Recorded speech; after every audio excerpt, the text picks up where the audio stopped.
Sir खुद तो डूबे हैं सनम, तुमको भी ले डूबेंगे। लाहौर खुद तो डूबी है, लेकिन साथ कराची किंग्स को भी ले डूबी। अच्छा, आपने जब सवाल प्रोग्राम ब्रेक के बाद आपने सवाल किया था तो आपने कहा कि दो टीम एक ही छक्के से बाहर हो गई। हाँ। एक तो लाहौर कलंदर और दूसरा आप हसन भाई को कहना भूल गए कि आपकी कराची किंग्स। आपकी कराची किंग्स। हसन भाई वाज द कराची मैन ना, तो मेरे ख्याल में आपकी कराची किंग्स बाहर हो गई। मैं बिल्कुल अग्री कर रहा हूँ हसनैन, मैच बहुत अच्छा हुआ, सबसे अच्छी बात ही है।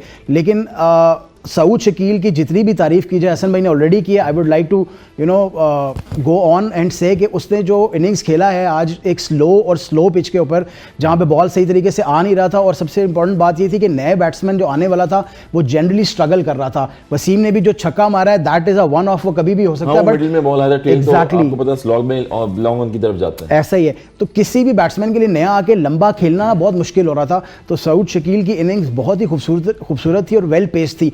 देखने में शायद आपको आज इतनी खूबसूरत ना लगी हो क्योंकि बहुत ज़्यादा छक्के चौके नहीं थे उसमें involve, but the point is कि वो इतना इंपॉर्टेंट इनिंग्स था कि उन्होंने मैच जहाँ से स्टार्ट किया, from start to finish, this is what you called an actual finisher and a big player. तो मेरे ख्याल में बहुत अच्छी इनिंग्स आज उन्होंने खेली है।